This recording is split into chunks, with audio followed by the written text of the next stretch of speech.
ओम श्री गणेशाय नमः। रुद्र संहिता चतुर्थ कुमारखंड।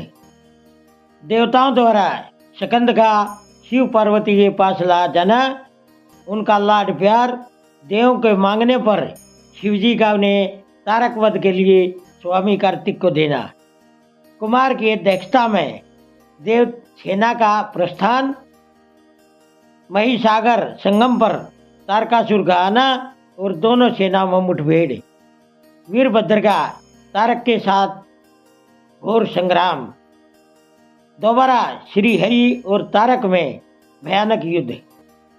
वंदना करने से जिनका मन प्रसन्न हो जाता है, जिन्हें प्रेम बहुत प्यारा है, जो प्रेम प्रदान करने वाले, भक्तों की अभिलाषा पूर्ण करने वाले, सभी ऐश्वर्यों के एकमात्र आवास स्थान और कल्याण स्वरूप है।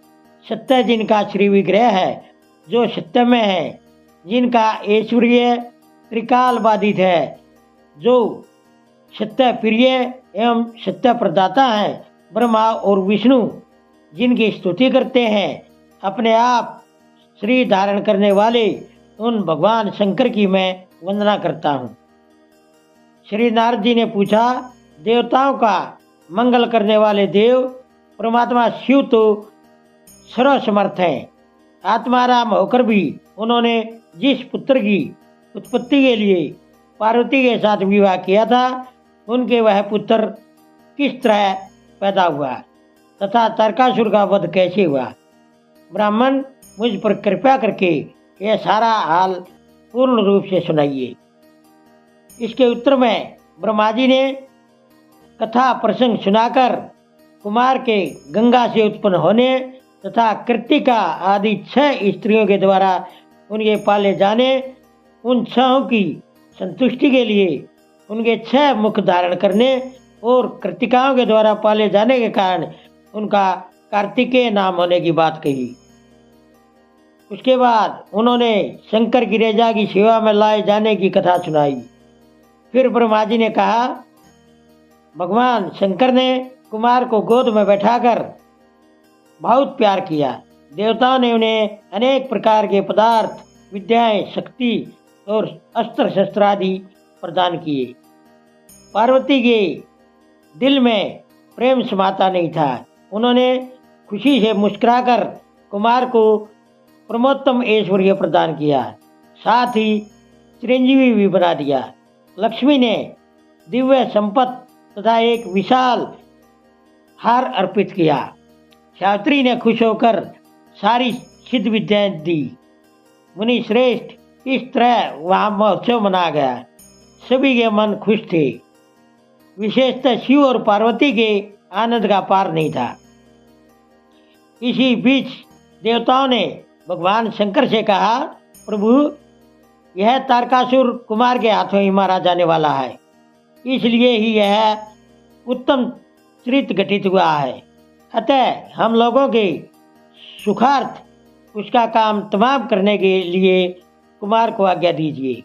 हम लोग आज ही अस्त्र शस्त्र से सुसज्जित होकर तारक को मारने के लिए रण यात्रा करेंगे। ब्रह्मा जी कहते हैं, मुने, यह सुनकर भगवान शंकर का हृदय दयार्द हो गया। उन्होंने उनकी प्रार्थना स्वीकार करके उसी समय तारक का वध करने के लिए अपने पुत्र कुमार को देवताओं को सौंप दिया। फिर तो शिवजी की आज्ञा मिल जाने पर ब्रह्मा, विष्णु आदि सभी देवता इकट्ठे होकर गुहू को आगे करके तुरंत ही उस पर्वत से चल दिए। उस समय श्री हरि आदि देवताओं के मन में पूरा विश्वास था कि ये अवश्य तारक का वध कर डालेंगे। वे भगवान शंकर के तेज से भावित हो कुमार के सेनापतित्व में तारक का संहार करने के लिए आए। उधर महाबली तारक ने जब देवताओं के साथ युद्ध उद्योग को सुना, तब वह भी एक विशाल सेना के साथ देवताओं से युद्ध करने के लिए उसी समय चल पड़ा।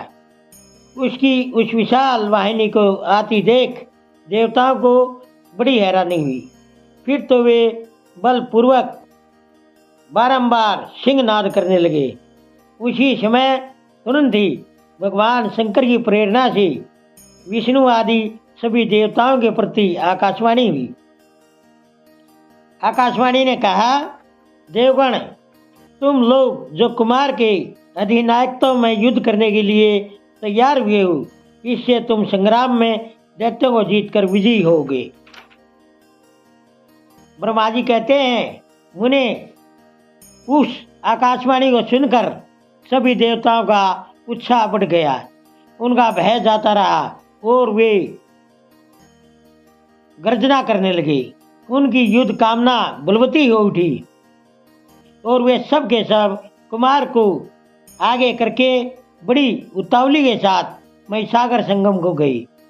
उधर बहुसंख्यक असुरों से घिरा हुआ वह तारक भी बहुत बड़ी सेना के साथ जल्दी ही वहां आ धमका, जहां वे सभी देवता खड़े थे।